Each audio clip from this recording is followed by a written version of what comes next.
Знаешь, с годами еще больней. Историю я хочу рассказать про нашего отца, Базба Джота Ханашевича. Родился он в 22 году в селе Ац. Ну, жизнь была, не совсем легкая. Отец рано ушел из жизни. Значит, осталась мать и трое детей. Тяжело было. Он один мальчик в семье. Закончил он Сухумскую школу имени Лакобы. Вот. И в 1939 году по зову, как говорится, Сталина был объявлен набор ребят в летное училище. Он принял решение в 1940 году, поехал учиться в город Майкоп. Там была школа, летная школа.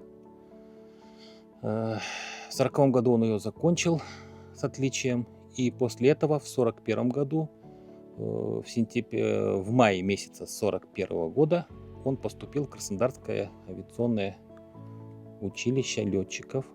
Вот, и где он проходил обучение на истребителей И-16. Началась война в 1941 году, значит, 22 июня. Вот. И их, как молодых курсантов, они неопытные, их перебросили всех на Дальний Восток.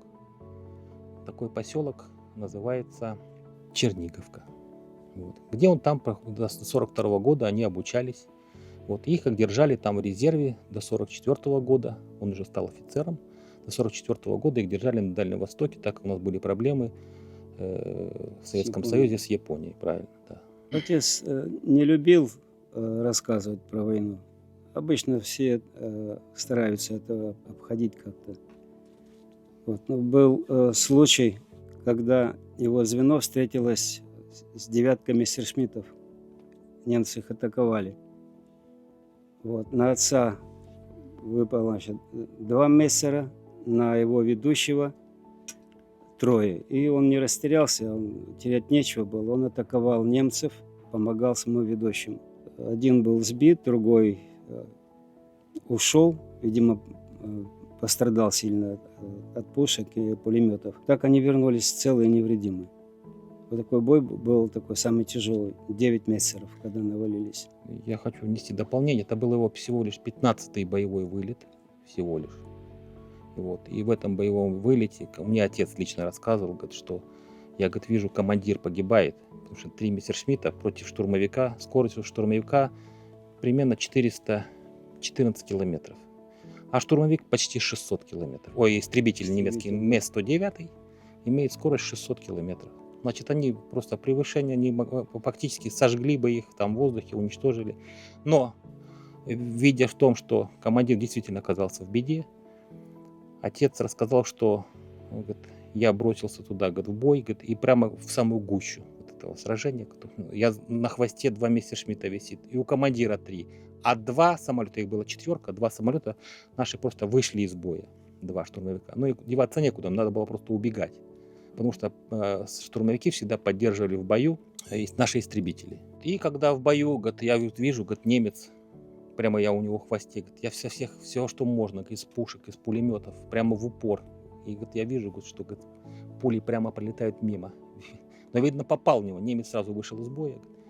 Вот, и они, когда с командиром уже прилетели, есть фотография, где они с ним общаются, разговаривают. И он на фотографии поставил там своей рукой, как они с ним вместе сфотографировались, возврату не подлежит. Вот есть фотография, я могу вам показать. Да. Вот они стоят, как раз вот отец, а вот его командир. Вот они вернулись из боя, он молодой летчик совсем.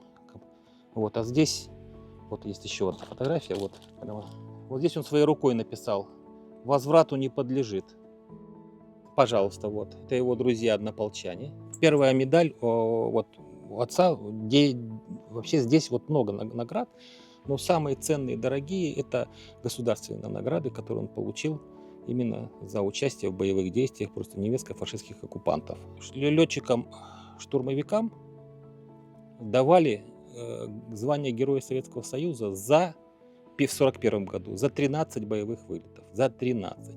Потому что выжить было фактически невозможно. Он совершил, значит, 113 боевых вылетов.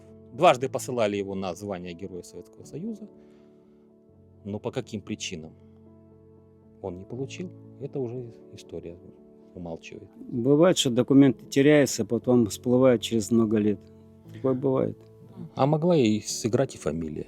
Первая боевая награда отца – это вот этот орден, который он получил именно Отечественной войны, вот этот вот именно, за 15 боевых вылетов получил. Остальное получил за 25, за 20. Вот тут есть у него. Это каждая медаль, каждый орден имеет свою историю.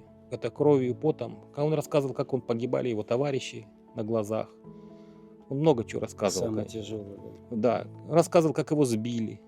Они полетели на задание и попали под немецкий Орликон. Орликон — это такая страшная такая машина в те времена была. Четырехствольный немецкий пулемет. Даже как или орудие 20-миллиметровое. Значит, если под него, то остается решето остается. И говорит, я попал как раз под эти вот Орликоны немецкие.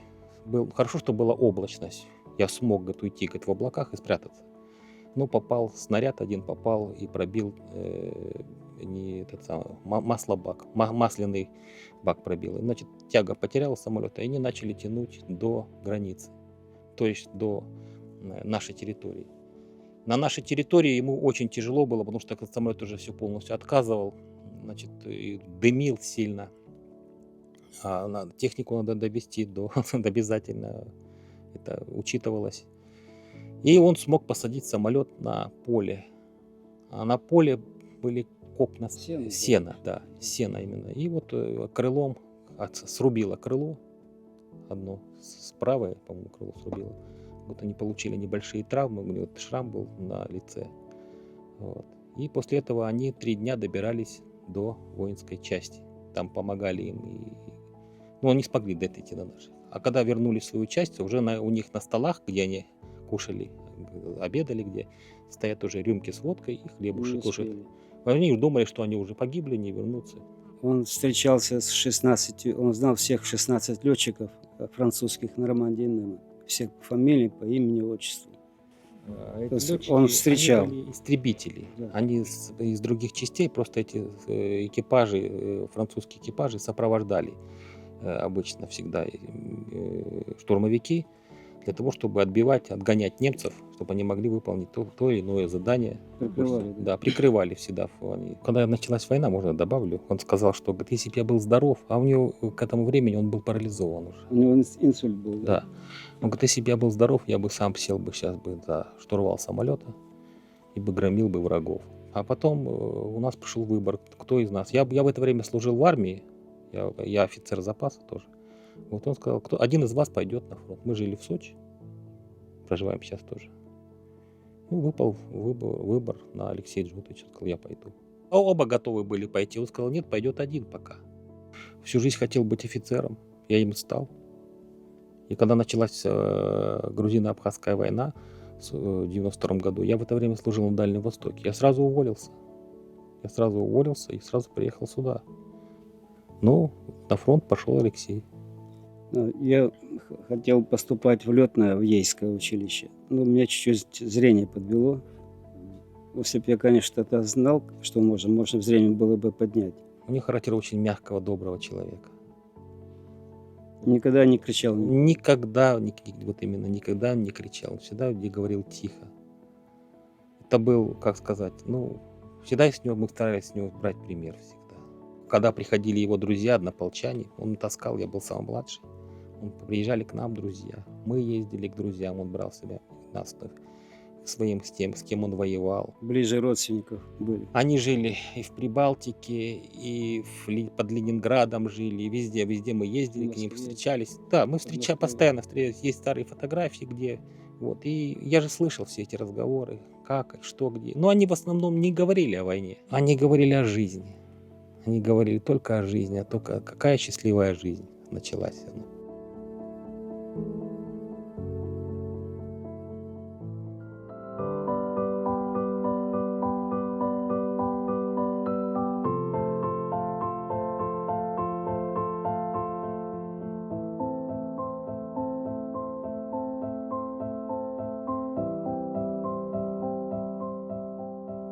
Знаешь, с годами еще больней.